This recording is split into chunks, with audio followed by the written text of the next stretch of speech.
Belum nampak ini. Sudah, Prof. Sudah ada Pak Imran. Pak Ya, Imran Saya ini, dimatikan saya dulu ini PPT-nya, Pak Imran. Di close dulu PPT-nya.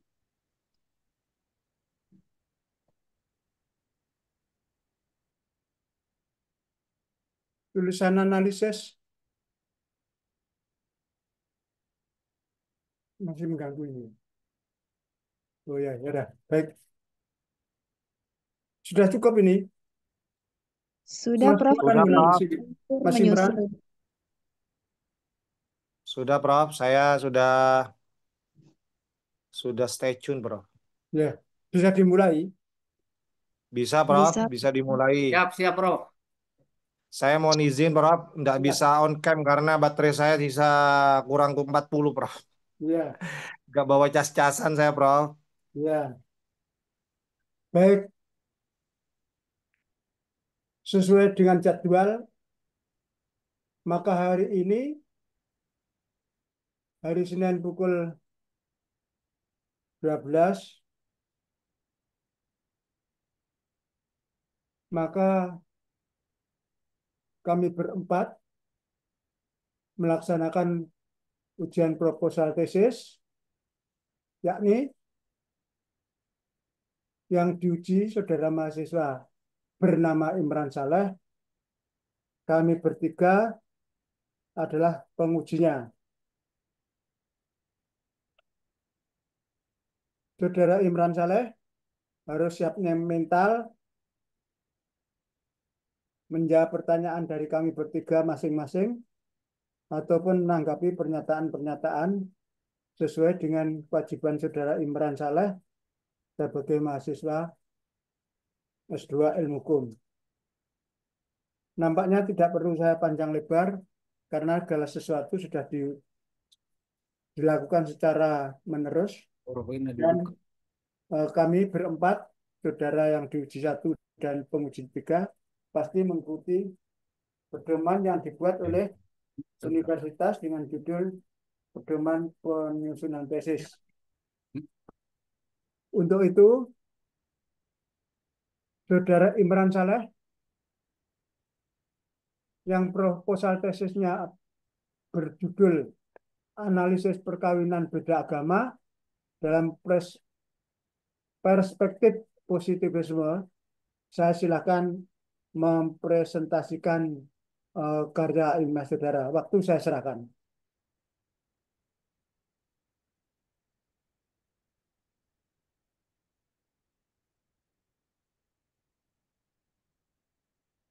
Baik, terima kasih, Prof.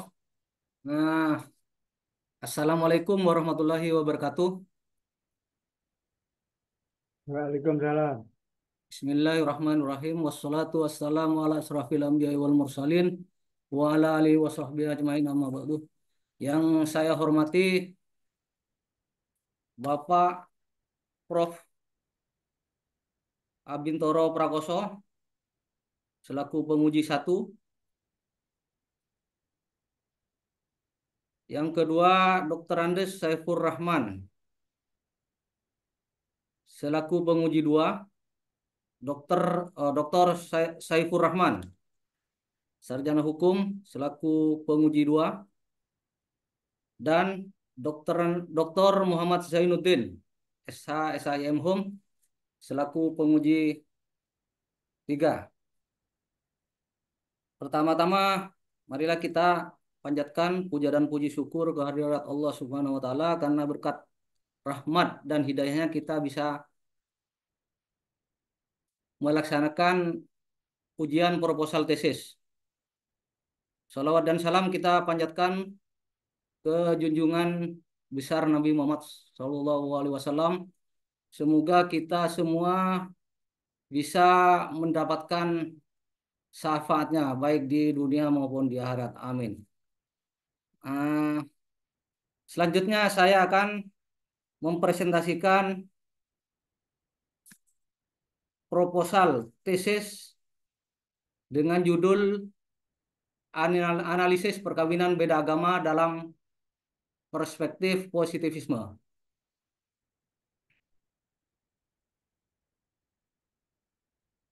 Latar belakang: perkawinan merupakan hak fundamental yang diakui secara universal dalam instrumen-instrumen hak asasi manusia. Hak untuk menikah dan membentuk keluarga dijamin oleh berbagai konvensi internasional sebagai hak yang melekat pada setiap individu tanpa diskriminasi. Pengakuan ini berakar pada prinsip bahwa manusia memiliki kebebasan untuk menentukan pilihan hidupnya, termasuk memilih pasangan hidup. Deklarasi Universal Hak Asasi Manusia Pasal 16 menegaskan bahwa laki-laki dan perempuan yang sudah dewasa dengan tidak dibatasi kebangsaan, kewarganegaraan, atau agama berhak untuk menikah dan untuk membentuk keluarga. Mereka mempunyai hak yang sama dalam soal perkawinan, di dalam masa perkawinan, dan di saat perceraian. Selain itu, pasal 23 ayat pasal 23 Pasal 23 Undang-Undang Nomor 12 Tahun 2015 tentang pengesahan internasional Covenant on Civil and Political Rights juga menegaskan hak laki-laki dan perempuan dewasa untuk menikah dan membentuk suatu keluarga harus diakui. Di Indonesia, jaminan hak untuk menikah diatur dalam pasal 28B ayat 1 Undang-Undang Dasar Negara Kesatuan Republik Indonesia tahun 1945 yang menyatakan bahwa setiap orang berhak membentuk keluarga dan melanjutkan keturunan melalui perkawinan yang sah.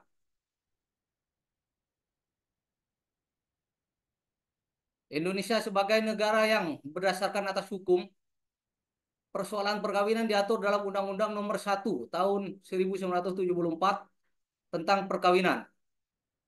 Perkawinan menurut pasal 1 Undang-Undang Nomor 1 Tahun 1974 tentang perkawinan yaitu perkawinan adalah ikatan lahir batin antara seorang pria dengan seorang wanita sebagai suami istri dengan tujuan untuk keluarga, rumah tangga, atau rumah tangga yang bahagia dan kekal berdasarkan ketuhanan yang maha. Beberapa putusan pengadilan di Indonesia telah mengabulkan permohonan penyataan perkawinan beda agama. Misalnya dalam putusan Pengadilan Negeri Surabaya nomor 916 PDTP 2022/PN SBY. Hakim mengabulkan permohonan pasangan beda agama untuk mencatatkan perkawinannya di Dinas Kependudukan dan Catatan Sipil. Hakim beralasan bahwa meskipun Undang-Undang Perkawinan tidak secara implisit mengatur mekanisme pencatatan perkawinan beda agama, Pasal 35 huruf A Undang-Undang Nomor 23 Tahun 2006 tentang administrasi kependudukan mengatur bahwa perkawinan yang tidak dapat dibuktikan dengan akte nikah dapat dicatatkan berdasarkan penetapan pengadilan. Prof.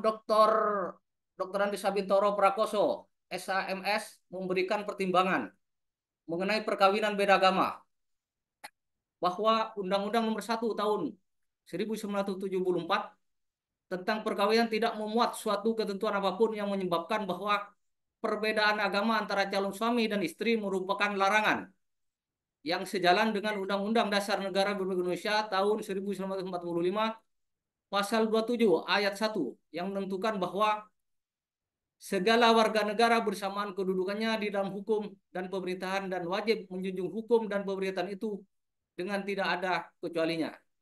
Berarti mempunyai kesederajatan hak asasinya untuk kawin dengan sesama warga negara sekalipun berlainan agama dan selama oleh undang-undang tidak ditentukan bahwa perbedaan agama merupakan larangan untuk perkawinan.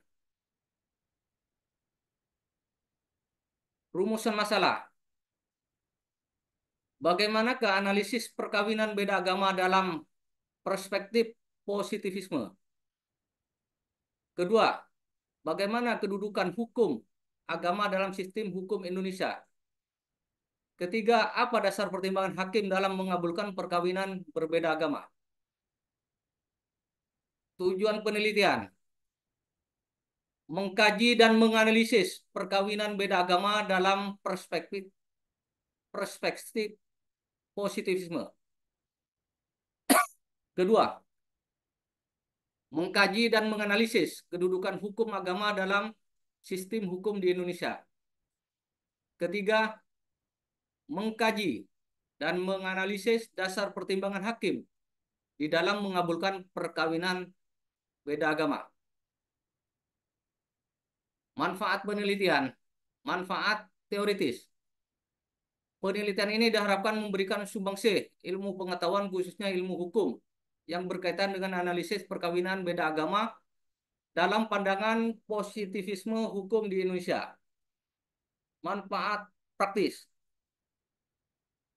Hasil penelitian ini diharapkan untuk memberikan sumbangsih pemikiran analisis perkawinan berbeda agama dalam pandangan positivisme hukum di Indonesia. Metode penelitian hukum. Tipe penelitian. Jenis penelitian yang dipakai dalam proposal tesis ini adalah penelitian jenis hukum normatif.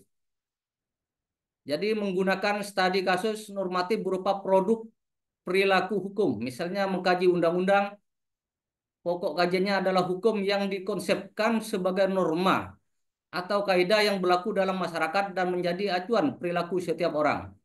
Sehingga penelitian hukum normatif berfokus pada inventarisasi hukum positif, asas-asas dan doktrin hukum, penemuan hukum dalam perkara in concreto, sistematik hukum, taraf sinkronisasi, perbandingan hukum, dan sejarah hukum. Pendekatan masalah. Pertama, pendekatan perundang-undangan, yaitu dilakukan dengan menelaah semua undang-undang dan regulasi yang bersangkut paut dengan isu hukum yang sedang ditangani. Pendekatan undang-undang ini akan membuka kesempatan bagi peneliti untuk mempelajari adakah konsistensi dan kesesuaian antara suatu undang-undang dengan undang-undang lainnya, atau antara undang-undang dan undang-undang dasar, atau regulasi dan undang-undang. Kedua, pendekatan konseptual, yaitu beranjak dari pandangan-pandangan dan doktrin-doktrin yang berkembang di dalam ilmu hukum. Dengan mempelajari pandangan-pandangan dan doktrin-doktrin di dalam ilmu hukum, peneliti akan menemukan ide-ide yang melahirkan pengertian-pengertian hukum, konsep-konsep hukum, dan asas-asas hukum yang relevan dengan isu hukum yang dihadapi. Ketiga, pendekatan kasus, yaitu pendekatan kasus dilakukan dengan cara melakukan telaah terhadap kasus-kasus yang berkaitan dengan isu yang dihadapi yang telah menjadi putusan pengadilan yang telah mempunyai kekuatan hukum yang tetap.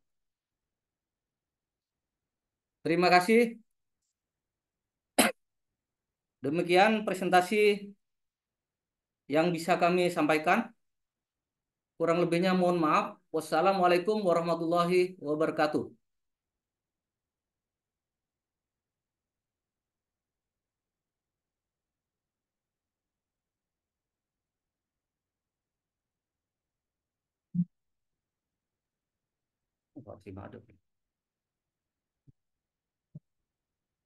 Baik, Saudara Imran Saleh, dengan pada yang terhormat Bapak-Bapak penguji beserta bertiga ini, dalam kesempatan ini ujian proposal Saudara Imran Saleh,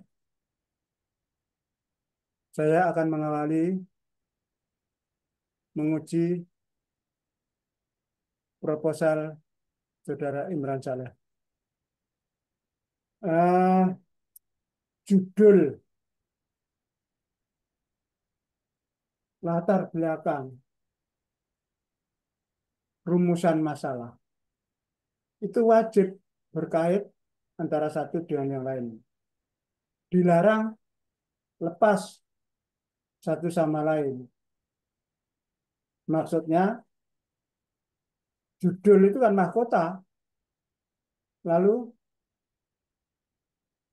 latar belakang itu juga harus mengacu pada judul tersebut. Kemudian disusul dengan rumusan masalah.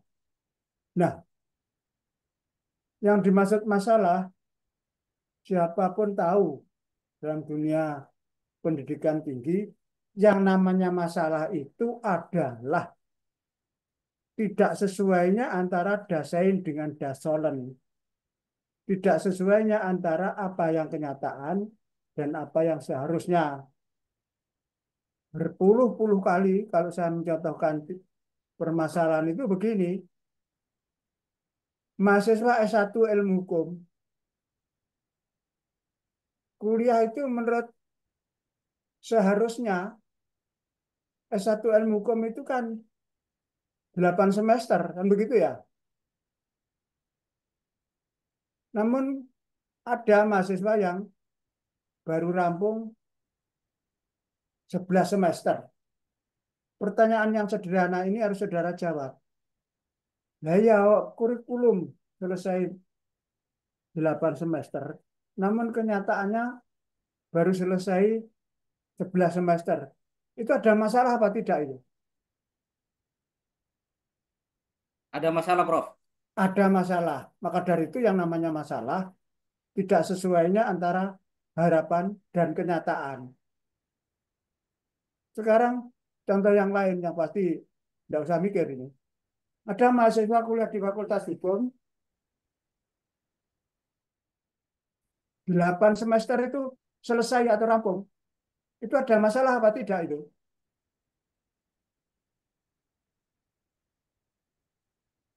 Tidak ada Ada masalah. masalah apa tidak itu? Kalau 8 semester mungkin tidak ada masalah, Prof. Nggak ada masalah. Karena antara harapan dengan kenyataan, klop. Harapannya kan 8 semester. Ya, Prof. Kenyataannya juga 8 semester. Solennya itu 8 semester. Dasainnya itu ya 8 semester. Nah, saudara berkaitan dengan itu, judul, latar belakang, dan rumusan masalah. Judul proposal saudara, analisis perkawinan beda agama dalam perspektif positivisme. Perspektif itu berasal dari bahasa asing. Bahasa Indonesianya apa? Aliran, Prof. Ya, dekat Aliran dekat saja pemikiran. itu. Tetangganya masih.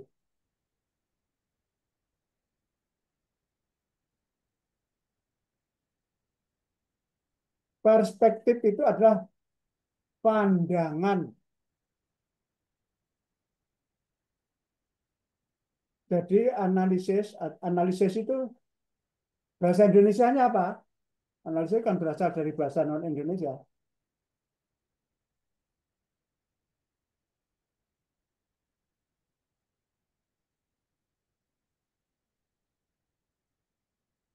Nah, ini pelajaran bahasa Indonesia atau logika. Analisis itu uraian.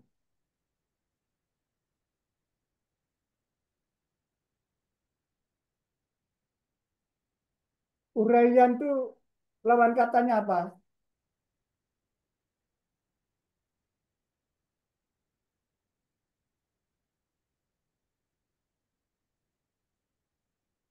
Udah, bahasa Menganalisa. asing barangkali lebih bisa. Analisis sama dengan uraian. Uraian. Ya, analisis sama dengan uraian. Analisis lawan katanya apa?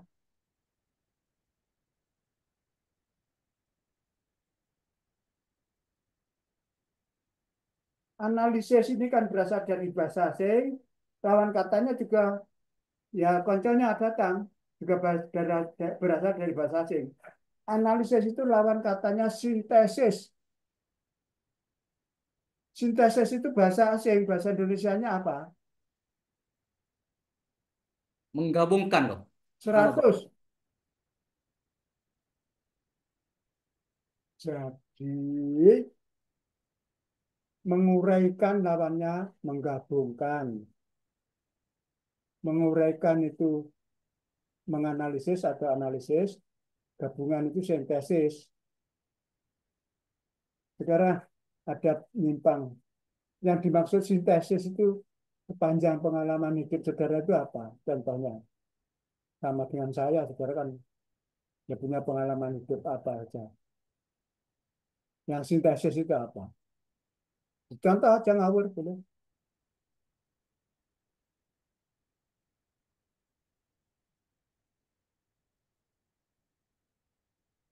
Loh, tidak ada. Saya beri contoh ya. Kain sintesis. Padahal kain itu pada umumnya dibuat dari eh, kapas atau kapuk kapas. Tapi ini ada kain sintesis, ya gitu. Karena sintesis itu sama dengan gabungan. Baik, lanjutkan. Analisis perkawinan beda agama dalam perspektif positivisme. Nah, tulisan saudara ini analisis beda agama kok hanya berdasarkan agama Islam. Padahal agama di Indonesia ini yang semua adalah agama impor, ada 6. Islam, Hindu, Buddha, Kristen, Protestan, Konghucu. Ini agama resmi. Dan yang tidak resmi, ya bisa cari yang lain.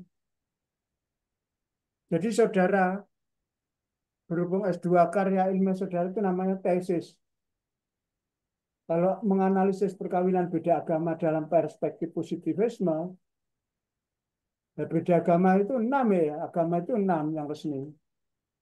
Yang tidak resmi ya tidak hanya 1 2. Jadi proposal saudara ini harus saudara sempurnakan. Siap, Prof. Apabila berpegang teguh pada judul, maka latar belakangnya harus menguraikan sedikit banyak tentang eh, latar belakang. Ada agama Islam, agama non-Islam, yang sudah saya sebutkan tadi. Dulu pada zaman Pak Harto agama resmi itu hanya 5. Setelah Gus Dur menjadi presiden, Konghucu itu diakui sebagai agama resmi. Saudara ngerti akibat langsung dari agama resmi dan tidak agama resmi itu apa dalam kehidupan masyarakat? Agama resmi kan sekarang 6. Itu perbedaan yang agak nampak apa? Yang Kalau agama resmi, tidak resmi itu beda, yang begini, yang resmi, yang begini itu gimana? Coba, coba contohnya. kalau resmi yang diakui itu, Prof. Nah iya Diakui resmi yang oleh diakui kata lainnya. Terus oleh dalam undang-undang. praktek kehidupan Kalau apa ndak pengaruhnya? kalau ndak resmi itu ya ndak diakui, Prof, oleh negara. Ya itu kan hanya dibulak-balik saja. Terus keterangannya,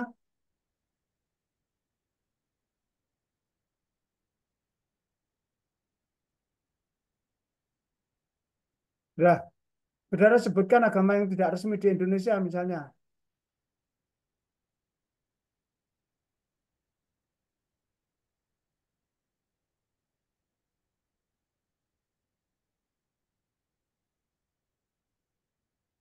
Lah berkait dengan atau berseluk-beluk dengan agama, tesisnya malah agama tidak resmi aja tidak tahu. Coba sebutkan. Diawur boleh murah-murahan.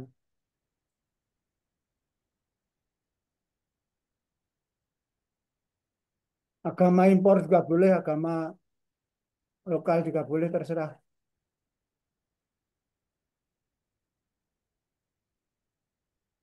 Apa, Prof? Ya udah situ gimana? Kayak agama kejawen itu, Prof. Ya katakanlah agama kejawen, namun agama tapi kejawen tidak ngaku sebagai agama lah dianggap boleh lah. Kejawen itu adalah eh, ya apa berketuhanan yang Maha Esa tapi tidak beragama. Tidak ada agama kejawen gitu. Tapi contohnya ketuhanan yang Maha Esa adalah kejawen ya gitu. Contoh agama yang tidak resmi saya sebutkan sekarang. Agamanya orang Yahudi. Di situ ada di Jalan Genteng Kali itu ada kantornya itu. Itu tidak resmi, tidak diakui. Terus ada lagi agama Kaharingan. Agamanya siapa ini? Agama Kaharingan. Agamanya siapa? baru Nah, saudara tesis judulnya agama tidak hmm? amat mengerti tentang agama. Padahal namanya tesis itu adalah pendirian. Jadi Daya saudara, itu, Prof. skripsi itu tulisan, tesis itu pendirian, kalau disertasi itu eh, suatu dari promotornya hanya mempromosikan saja. Jadi kalau tugas akhir disertasi itu S3, tugas akhir tesis itu S2, tugas akhir itu. Coba agama yang tidak resmi agama apa? Agama Kaharingan. Suku Dayak, Prof. Ya itu, Prof. Ya, Keharingan itu suku Dayak, Prof. iya lah ya, itu agama tidak resmi itu tidak diakui. Pengaruhnya dalam kehidupan sehari-hari, saudara dengan saya itu orang maju yang hidup di kota, itu apa? Yang tahu? Pengaruh agama. Ini agama resmi, ini agama tidak resmi. Saudara orang kota, saya juga orang kota katakanlah.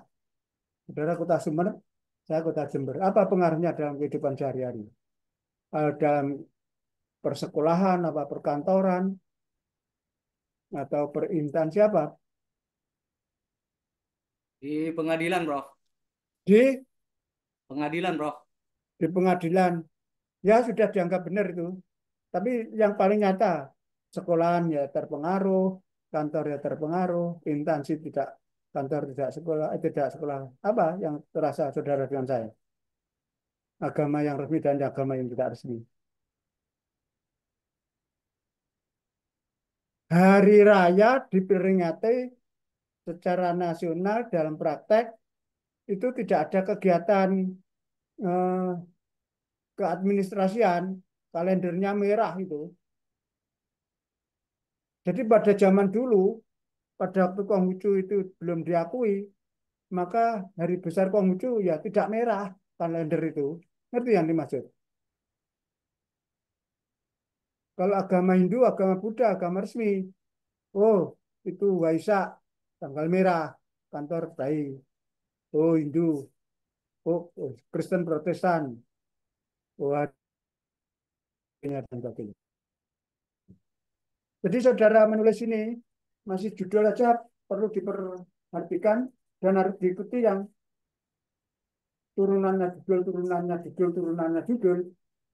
Judulnya analisis perkawinan beda agama dalam perspektif positivisme. Yang dimaksud beda agama itu contohnya ya perkawinan berbeda agama.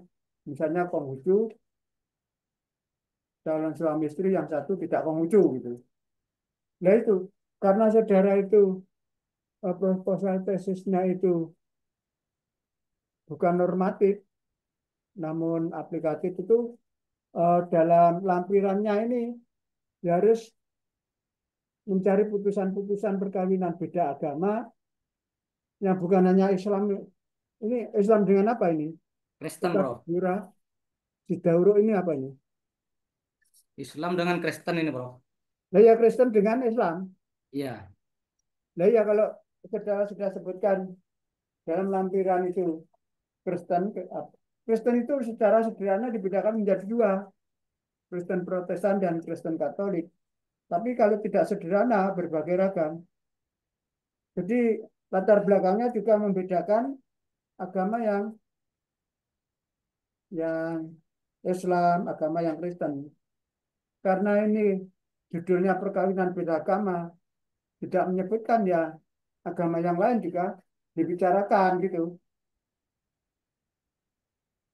Dan nanti peraturan perundang-undangannya juga yang menyangkut yang bukan hanya agama Islam saja. Nampaknya saudara itu masih dalam menulis proposal masih Islam minded, artinya hanya Islam saja. Kristennya mana? Kalau ada Islam Kristen karena berbeda agama ya agama yang lain itu saudara harus hunting ya, lihat apa namanya Google apa YouTube atau ke kantor yang berkaitan dengan putusan-putusan itu banyak ini browsing. Jadi berkaitan dengan judul dan permasalahannya dan pendahuluannya yakni latar belakang masih membicarakan agama Islam. Jadi judul itu bukan kembangan, ini bukan hanya mahkota. Kan saudara kan baca itu pedoman penyusunan tesis program program studi magister hukum Universitas Wiraraja, ini harus dibaca.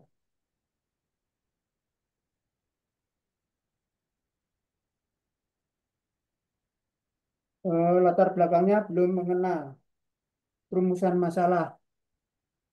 Rumusan masalah itu jangan tiga, dua saja.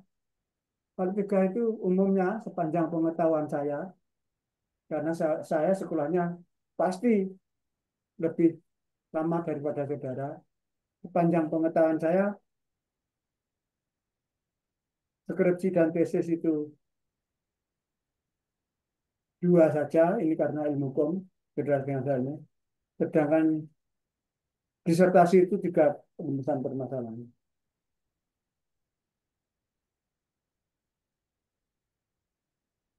Tinjauan pustaka.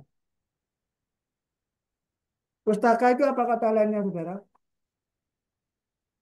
Gimana, Prof? Pustaka itu kata lainnya apa?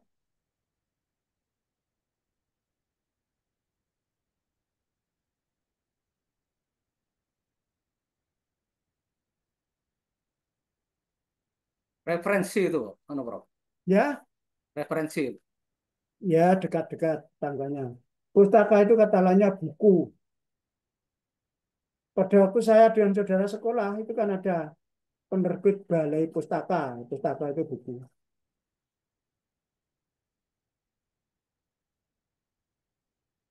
Nah, itu rumusan masalahnya itu dua saja. Siap, Prof. Terus rasio desideri. Rasio rasio itu kata lainnya apa?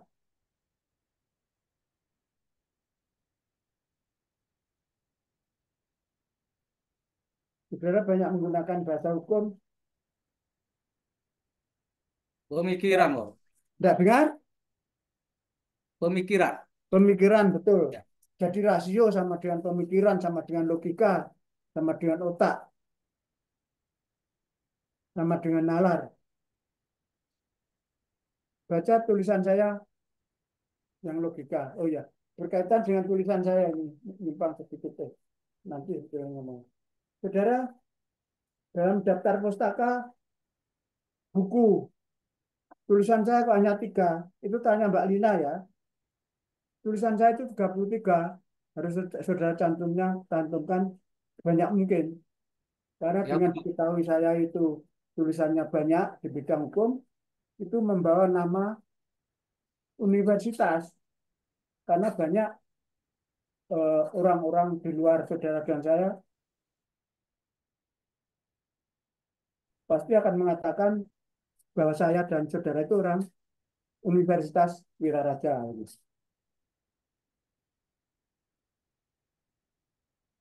Jadi ini daftar pustaka kok hanya sekedar memenuhi syarat itu. Daftar pustaka kok tidak seperti yang lain-lain mencantumkan dari browsing.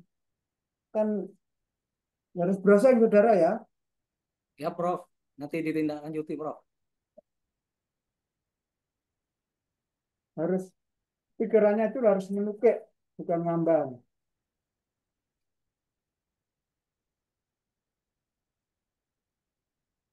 Jadi pendahuluan harus ada yang namanya mengacu pada proposal beda agama. Jadi ya agama yang seperti saya sebutkan itu yang resmi aja 6.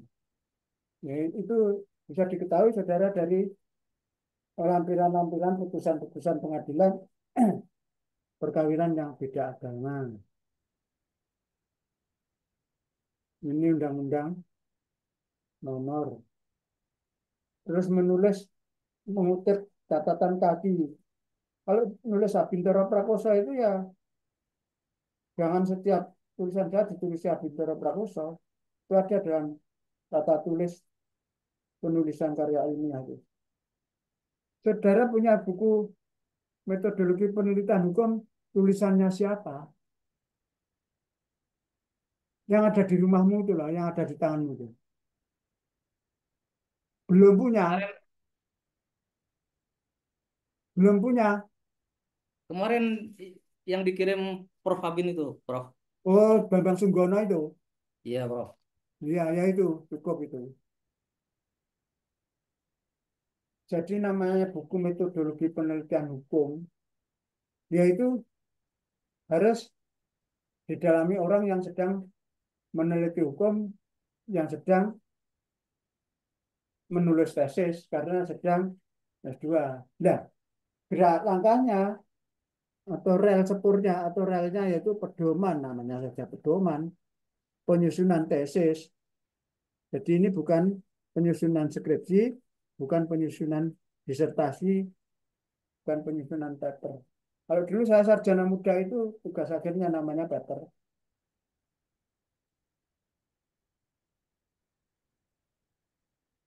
Terus kalau sudah menganalisis perkawinan beda agama,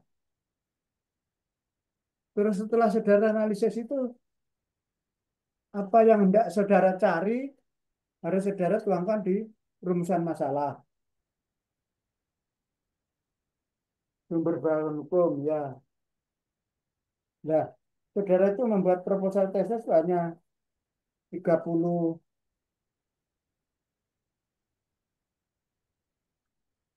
32 halaman, 33, 34, pokoknya 34 halaman. Kurang ini, itu ikuti mahasiswa yang selain saudara yang sudah cukup memadai itu.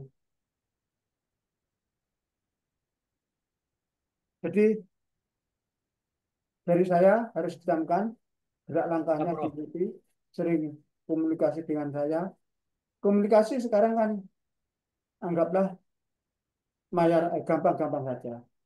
Saya setiap ada mahasiswa menghubungi saya, ya pasti saya jawab itu. Karena ya tugas dosen.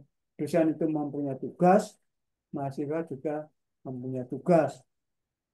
Dosen kalau dihubungi mahasiswa ya harus dilayani, tidak boleh tidak melayani, tidak boleh. Mahasiswa tanya apa saja saya jawab. Jadi untuk sementara dari saya cukup. Selanjutnya waktu saya serahkan kepada Bapak Dr. Saifur Rahman SHCN MKN untuk menguji proposal tesis mahasiswa yang bersangkutan. Monggo. Terima kasih, Prof. Oke, terima kasih Prof.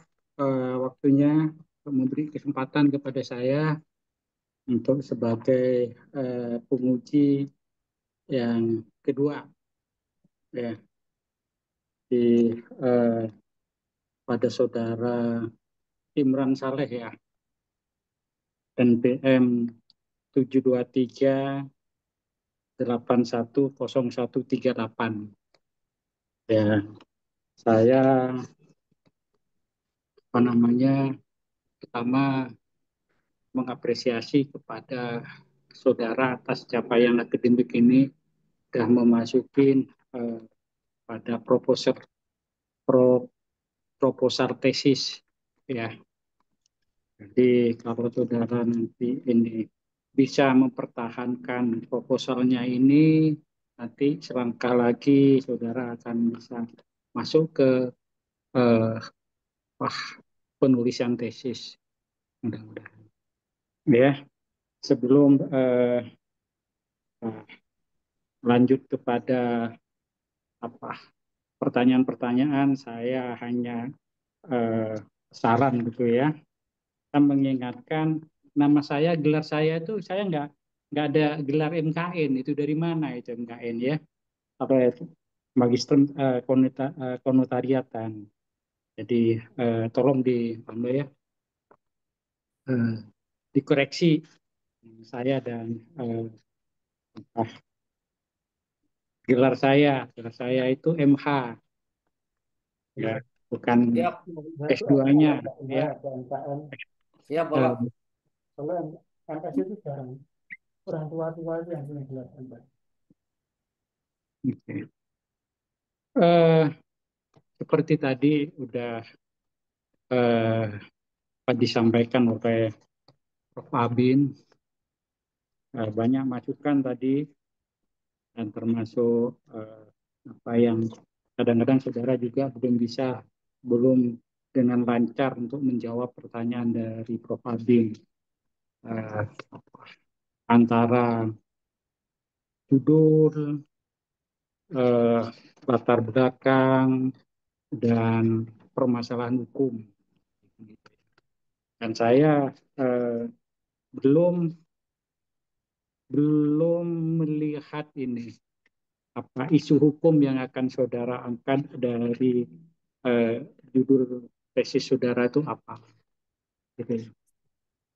Kalau boleh tahu apa ya isu hukumnya itu apa kira-kira ya, saudara? Baik, terima kasih Prof. Isu hukumnya ini terjadi perbedaan norma, Bro, antara pasal 2 ayat 1 Undang-Undang Perkawinan dan pasal 35 huruf A Undang-Undang Administrasi Kependudukan. Itu ya. Ya, di Itu mana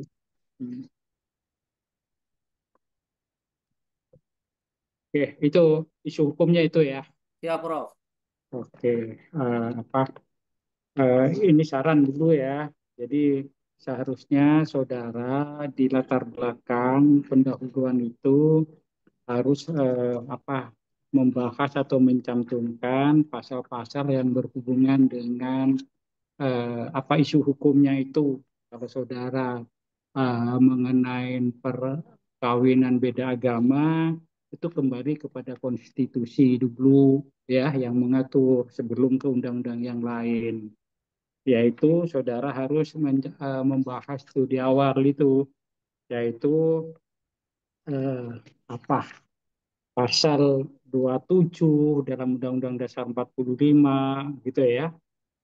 Terus kemudian masuk kepada eh, pasal 28-nya ya di Undang-Undang Dasar 45 juga, eh, kemudian eh, masuk juga ke pasal 28 itu yang B itu ya, yaitu apa namanya, setiap orang berhak untuk membentuk keluarga dan melanjutkan keturunan melalui perkawinan yang sah. Jadi itu ada di awal itu di latar belakang itu. Pasal 27, pasal 28, pasal 29 itu sebelum saudara masuk kepada undang-undang ya. Terus kemudian baru undang-undang yang lain, baru ke apa deklarasi itu, baru ke undang-undang perkawinan, undang-undang sistem kependudukan gitu. Jadi biar runtut gitu ya, yang dari umum dulu gitu ya. Atau eh, dan karena ini eh, apa judul saudara perkawinan beda agama, ya perkawinan apa berbeda agama seperti tadi disampaikan bahwa agama yang diakuin di Indonesia itu tadi sudah disebut ada berapa, termasuk yang terakhir itu Konghucu ya, ada 6 itu ya. Maka ini harus saudara apa namanya tidak tidak hanya memberi contoh kasus hanya satu. Nah, kebetulan yang saudara putusan pengadilan yang di Surabaya itu hanya yang laki-laki Islam, yang ceweknya itu eh, apa non Islam, kan begitu ya yang ambil saudara, dan kebetulan itu dikabulkan. Sekarang bagaimana kalau yang eh, apa yang cewek yang Islam terus eh, yang lakinya non Islam. Nah, itu saya yakin ini nggak bisa dijadikan dasar ini. Hakim akan itu menolak kan begitu anunya. Makanya saudara harus nantinya untuk putusannya itu harus eh, bukan hanya satu gitu ya. Jadi, bukan hanya satu, jadi harus contoh antara dan eh, apa ini tantangan bagi saudara nantinya ke depan dalam saudara menulis itu eh, apa namanya sebagian besar dari enam agama yang diakui di Indonesia itu sebagian besar itu melarang. Nah, ini bagaimana itu yang pasal 2 ayat 1 yang saudara sebut tadi itu kan itu ya.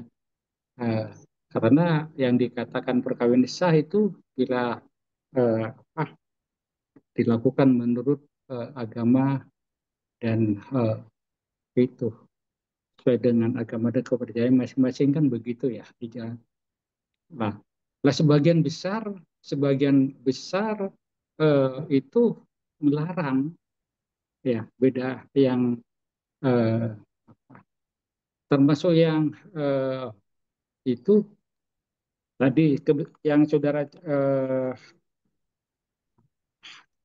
lampirkan di sini putusan pengadilan itu apa namanya hanya kebetulan contoh kasusnya yang laki Muslim, yang cewek non Muslim, bukan itu ya. Ya memang dari sisi eh, apa agama Islam itu masih diperbolehkan. Bagaimana nanti kalau kasusnya eh, berbeda, apakah eh, penetapan dari pengadilan 916 bisa dipergunakan ini kan itu. Itu satu. Makanya ini tantangan saudara eh, agak agak menanjak gitu ya saudara dengan harus kerja keras. Jadi ini memang harus kerja keras penelitian saudara. Itu yang pertama. Kedua itu ya eh, apakah saudara eh, pernah membaca edaran dari surat edaran Mahkamah Agung ya yang terbaru gitu ya nomor 2 tahun 2003 ya ya tentang petunjuk bagi hakim dalam mengadili perkara permohonan ya pencatatan perkawinan antar umat yang berbeda agama dan kepercayaan.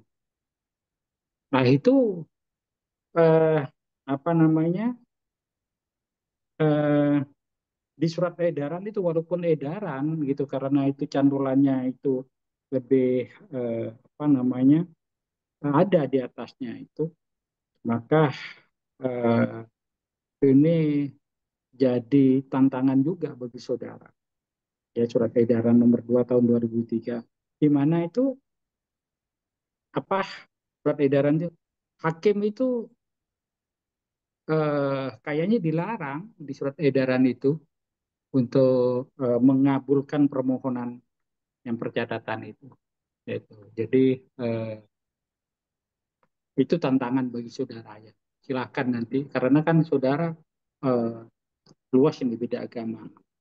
Jadi tapi ini nanti hasilnya akan bagus kalau saudara bisa menemukan itu ya, menemukan solusinya eh, apa namanya dari Undang-Undang Dasar 45 tadi 27, 28, 29, kemudian Undang-Undang Sistem Kependudukan, ya kan gitu anunya kan. Terus kemudian dari apa eh, Undang-Undang 12, 15 tentang pengesahan eh, apa konvensi hak-hak sipil dan politik gitu ya.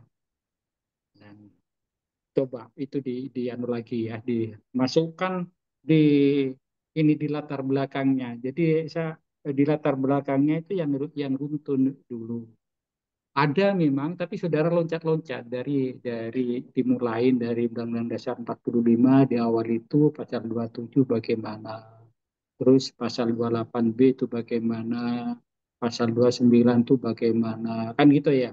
Itu ya jadi dasar yang memberikan hak kepada setiap warga negara, jaminan dari negara dan kewajiban yang dari negara kepada warga negaranya, dan itu merupakan hak dari setiap warga negara yang dijamin oleh konstitusi. Itu ditampilkan duluan ya, pasal 27, 28B, 29 gitu ya, di undang-undang itu baru turun ya. Jadi secara umum dulu baru turun kepada undang-undang perkawinan di Indonesia, apa namanya, eh, mulai dari Undang-Undang Nomor 1 Tahun 74, kemudian perubahannya yang 16 2009 gitu ya, dari sisi undang, terus masuk kepada Undang-Undang Administrasi Kependudukan ya nomor 23 2006. Nah, itu diruntun di latar belakang gitu ya. Jadi sehingga nanti saudara bisa eh, eh, baru lebih gampang untuk mencari rumusan masalah. Apa masalahnya ini? Masukkan juga Undang-Undang 339 tahun 99 itu tentang hak asasi manusia. Itu ada jaminan tentang hak asasi manusia. Kan gitu ya. Ini bagaimana kan gitu. Eh, jadi itu semua yang tadi disebut di dalam konstitusi, dalam undang-undang ada beberapa undang yang memberikan hak kepada setiap warga negara. Hak ya. Jadi apa yang harus kita hormatin. Lah prakteknya gimana? Dasolennya itu kan kata-katanya Prof. Albin kan di situ. Itu semua menjadi dasol. Dasennya itu ya banyak permohonan itu penetapan ditolak di pengadilan. Ada satu yang saudara itu yang dikabulkan kemarin itu. Ya, tapi terus kemudian muncul surat edaran dari Mahkamah Agung ya sebagai petunjuk bagi hakim ya. Artinya nah ini tantangan bagi saudara dalam melakukan penelitian. Saya berharap karena waktunya saudara ini dalam penelitian itu terbatas, tetap istiqomah di penelitian normatif ya. Kalau bisa saja sih di luar normatif, tapi waktunya akan panjang, saudara bisa kehabisan waktu nantinya ya. Itu dari seperti tadi contoh apa namanya, untuk kasus penetapan yang nomor 916 itu ya tahun 22. Ini kan memang sebelum adanya surat edaran ya. Surat edaran itu kan baru tahun 2023 ya. Bagaimana pasca 2023 apakah ada contoh penetapan? Jadi sudah bisa browsing contoh penetapan yang dikabulkan gitu ya. Ini yang dikabulkan. Jadi kan menariknya di situ anunya saudara. Nah, jadi saudara harus lebih keras lagi mencari mencari bahan hukum, ya, karena ini seperti yang disampaikan oleh Prof. Abin, ini pada tataran tesis, ya, tesis. Jadi bukan hanya eh, yang Islam aja, ya, bagaimana yang Kristen dengan apa, kan harus dibahas yang Kristen, yang Buddha, yang Katolik, yang Konghucu, bagaimana pendapatnya tentang beda agama, diperbolehkan gimana. Itu kan desainnya itu kan ya di situ. Ya, apa namanya? Oke. Jadi terus bisa dicatat itu ya, yang tadi itu apa Siap, namanya? siap, siap, Bapak. eh, jadi terutama bahan hukum yang ini. eh, ah, jadi bahan hukum itu ya saudara kan memasukkan ini ya eh, apa beberapa undang-undang itu masukkan di latar belakang, ya, seperti saya katakan tadi, ya, eh, Pak, Undang-Undang Dasar 45 itu dasar eh, pasal 27 yang membahas 28B, 29, terus baru turun ke apa ke undang-undang tentang hak asasi manusia di mana ya yang diberikan oleh undang-undang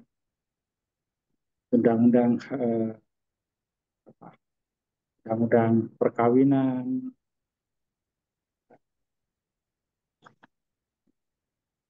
gitu ya, eh, Ibran Saleh.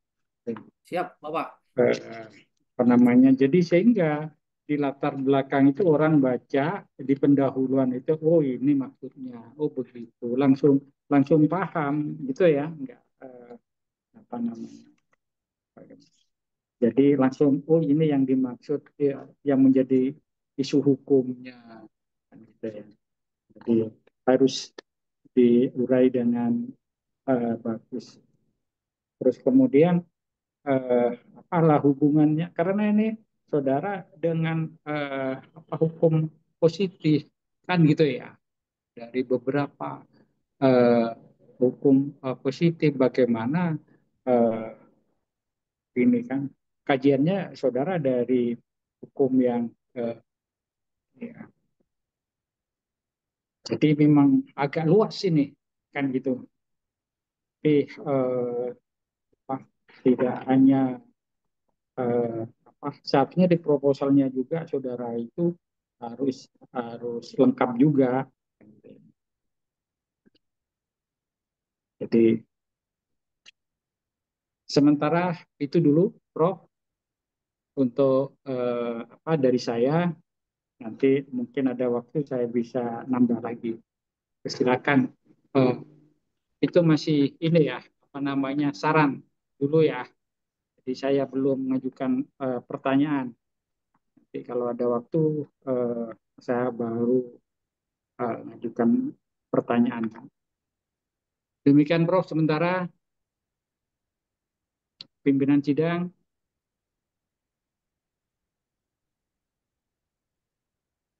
Kembali ya. Terima kasih kepada yang terhormat Bapak Saifur Rahman. Selanjutnya, penguji yang ketiga, Bapak Dr. Muhammad Zainuddin, SH, SI, SHI, MHUM. Sudah hadir belum itu, Nuhun Sewu? Hadir, hadir Prof. Silakan. Mohon izin Prof, saya tidak bisa on cam karena baterai saya tinggal sedikit Prof. Tapi insya Ya, Allah cukup Prof. ya silakan. Terima kasih saya sampaikan kepada yang terhormat Prof. Abintoro Prakoso selaku Ketua Majelis pada hari ini dan juga terima kasih kepada yang terhormat Bapak Dr. Saifur Rahman tadi sudah memberikan banyak saran-saran yang sangat penting bagi saudara Imran Saleh. Sudah dicatat Mas Imran Saleh. Sudah, Bapak. Siap, Bapak. Ya, mohon dicatat ya supaya nanti lebih mudah melakukan revisi-revisi Ya, kalau masukan-masukannya tercatat dengan rapi ya, dicatat ya. Iya, Bapak. Baik. Nah, betul ya tadi yang disampaikan oleh Bapak Dr. Saifur Rahman, perlu ada perbandingan putusan yang lain. Jadi tidak hanya putusan yang mengabulkan, ya, yang kebetulan itu terjadi di Surabaya. Memang ada dua yang terbaru itu ada dua yang sama-sama mengabulkan, Pak Imran. Di Surabaya, selang beberapa bulan berikutnya di Jakarta itu ada juga. Pengadilan Negeri Jakarta mana pusat apa selatan gitu, itu juga sama mengabulkan juga. Selang beberapa bulan setelah dari Surabaya itu. Nah, ini konsekuensi dari aturan di Undang-Undang Perkawinan yang tadi menurut sampean itu belum belum jelas ya. Kalau saya mengatakannya memang belum diatur itu, Mas Imran, Pak Imran. Jadi sejarahnya perkawinan campuran kalau dulu itu namanya, itu dulu termasuk hukum perkawinan beda agama, pakai hoci dulu itu. Ya, nah, itu dulu pernah diperbolehkan, setelah itu dilarang, ya kan? Nah, hingga kemudian setelah berlakunya Undang-Undang Nomor 1 Tahun 74 tentang perkawinan, ternyata tidak diatur perkawinan campuran beda agama itu. Yang diatur tersisa perkawinan beda kewarganegaraan. Ya.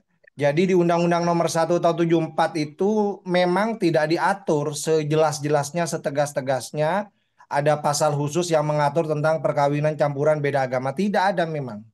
Yang ada itu perkawinan beda kewarganegaraan.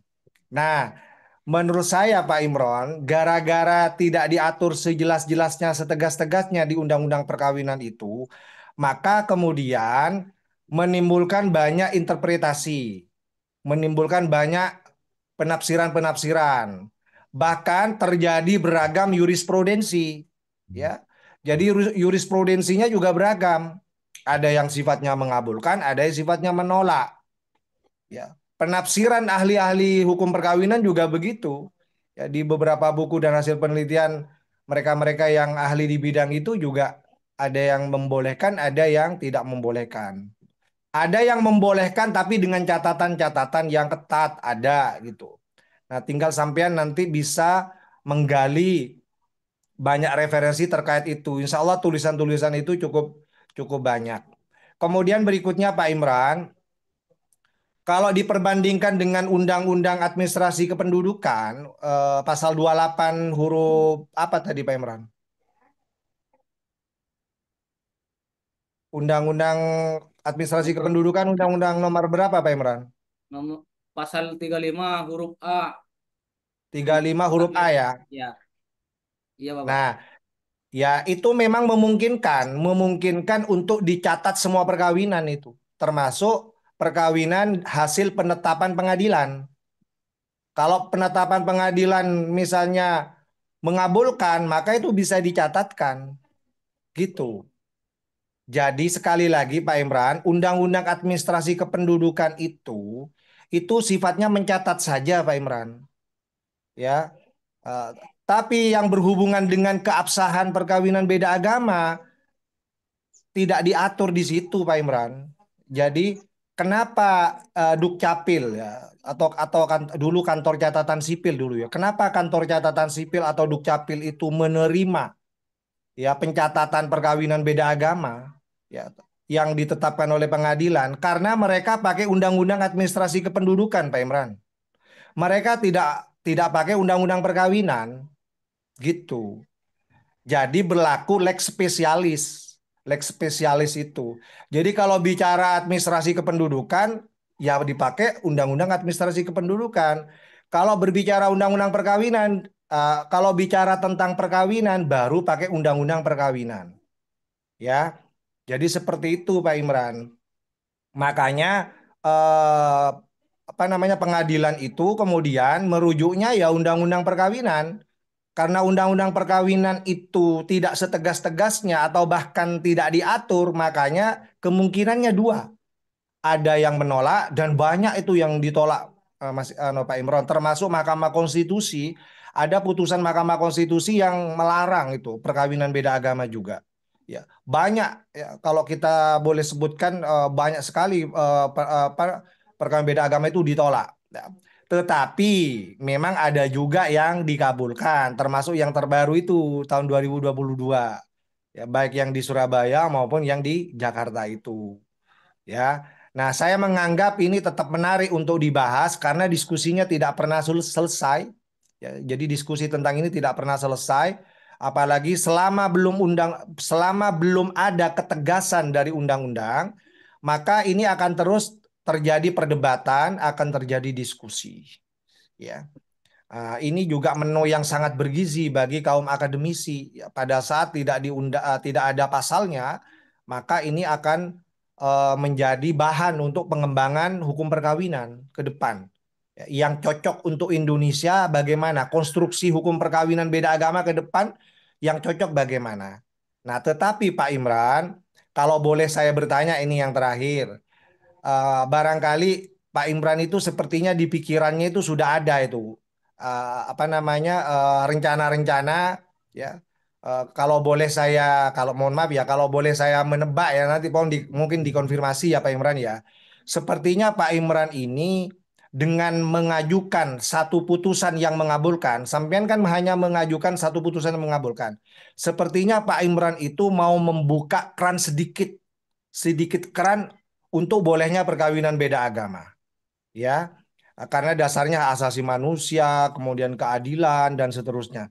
Cuman mungkin perlu berhati-hati Pak Imran karena semua agama melarang ini. Jadi doktrin semua agama itu banyak yang melarang ini, ya.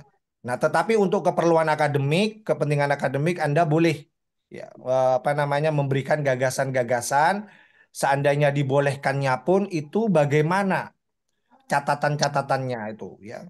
Uh, Tetapi seandainya dilarang itu juga bagaimana? Mungkin akan lebih adil kalau misalnya Anda juga mau membaca yang melarang, pertimbangan yang melarang itu apa saja, itu ada pertimbangannya juga. Kenapa dilarang itu kan? Jangan hanya membaca putusan yang mengabulkan. Jadi jangan hanya membaca pertimbangan hakim yang mengabulkan, baca juga pertimbangan hakim yang menolak itu. Ya, jadi kalau melarang itu apa kriterianya, persyaratannya? Kalau mengabulkan persyaratannya bagaimana? Saya kira itu lebih lebih adil kalau misalnya lebih proporsional kalau misalnya disajikan dua-duanya. Saya kira itu tambahan dari saya. Ya, mungkin ada tambahan dari yang lain. Ya, monggo masih ada waktu. Selanjutnya saya kembalikan kepada yang terhormat Prof. Abintoro sebagai Ketua Majelis. Monggo, Prof.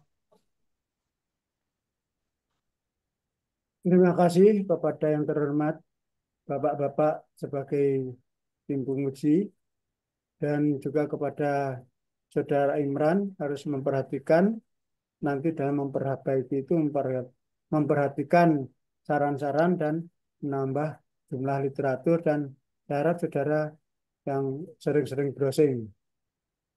Berhubung ujian ini sudah cukup, maka Saudara Imran saya silakan meninggalkan ruangan karena kami bertiga akan mengadakan rapat.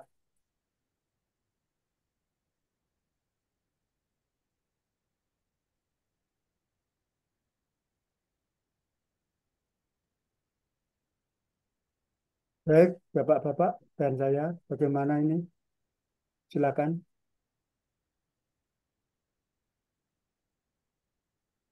Sudah keluar ya, Bro? Sudah silakan. Sudah, sudah Pak, sudah keluar. Ya, sudah. Monggo, Bu Evi sudah keluar ya? sudah. Sudah keluar, Yang maka dari itu bersangkutan kami keluar bertiga sudah. memutuskan bagaimana direvisi apa dilanjutkan dengan sejumlah sejumlah masukan dan pendapat dari tim penguji bagaimana terserah. Oke, terima kasih, Prof. Kalau dari saya, apa namanya, memang eh, apa, eh, proposal tesis dari Saudara Imron Saleh ini eh, layak untuk ditingkatkan menjadi tesis, gitu ya. Tapi memang kan apa ini sekarang kan memang lagi jadi isu ya di masyarakat. Jadi kebutuhan dari masyarakat untuk apa namanya eh, untuk perkawinan beda agama. Jadi yang terbaru itu kan memang ada surat edaran dari Mahkamah Agung yang apa petunjuk yang memberikan petunjuk kepada hakim dalam eh, memutus atau ketika menerima permohonan penetapan ya. Jadi kayaknya itu dari Mahkamah Agung itu keran itu ditutup gitu ya. Saya nggak tahu. Gitu ya. Jadi memang pasca putusan itu beberapa bulan kemudian eh, baru surat edaran dari Mahkamah Agung itu. Dan itu makanya kan memang ini bagus untuk apa di dunia akademis kalau kalau betul-betul dilititi itu sebetulnya kalau dari sisi praktek ini Prof apa kalau saya melihat banyak terjadi penyelundupan hukum dalam artian begini ya eh, apa cukup yang dibutuhkan itu dari gereja atau dari pencatatan dari gereja apa surat pernyataan apa dari notaris itu bahwa salah satu pihak itu menundukkan diri kepada hukum gitu ya. Hanya cukup itu lalu bisa dikabulkan itu. Sama berani ya apa namanya gereja itu mencatat. Contoh umpamanya eh, yang laki itu muslim ya, yang perempuan itu ini apa non muslim. Itu kalau di KUA apa mesti ditolak itu. Kalau oh sorry, kalau yang cewek itu muslim gitu, yang cowok eh, apa non muslim itu kalau mintaan ke KUA mesti itu ditolak kalau yang cewek non muslim jelas itu. Tapi kalau apa dia dicatatkan di ini dilaksanakan gereja itu hanya membutuhkan si cewek apa si cewek itu menundukkan diri kepada hukum eh, yang di gereja. Cukup itu. Lah ini apa namanya? eh, saya ada contohnya tuh, Prof. Ada surat apa namanya ini kan semacam penyelundupan hukum ya anunya ya. Ada contohnya ya buktinya surat pernyataan dari salah satu ini yang dipergunakan untuk mengesahkan itu, Prof. Eh, jadi ya memang menarik antara dasolen dan dasennya itu memang ini kan kita cari apa antara dasolen dan dasennya itu tidak terlalu jurang itu tidak terlalu eh, apa iya jadi saya setuju setuju saja untuk diangkat menjadi tesis ini jadi mungkin bisa eh, Pak Imron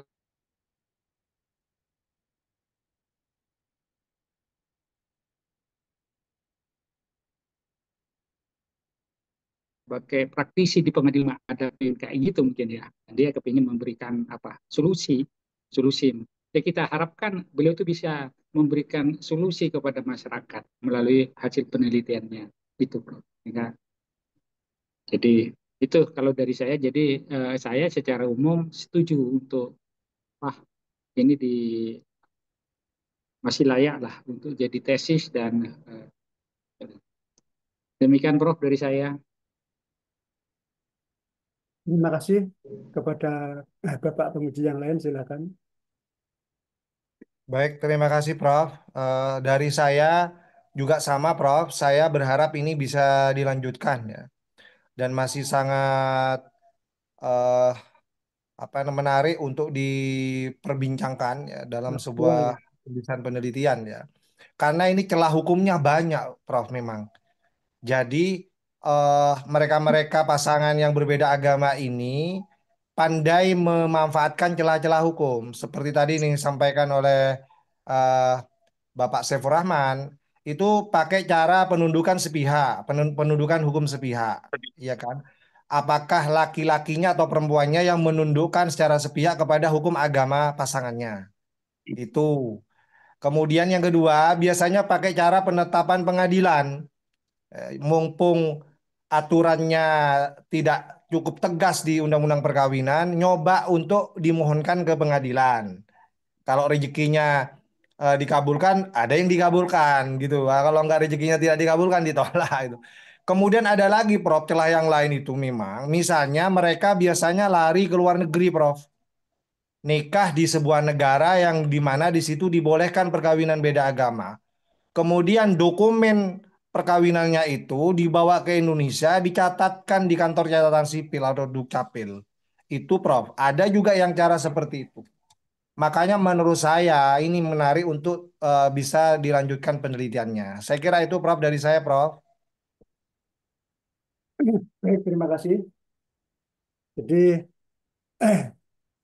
setelah kami bertiga berbincang-bincang atau rapat berkaitan dengan proposal Saudara Imran, maka kami bertiga menyatakan bahwa proposal itu dapat dilanjutkan, kan begitu ya.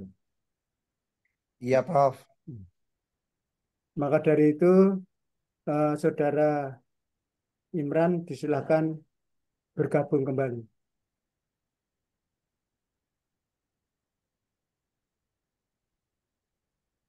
Sudah Mbak Evi, sudah bergabung, Prof. Pak Imran Saleh. Pak Imran, silakan dibuka videonya, Bapak.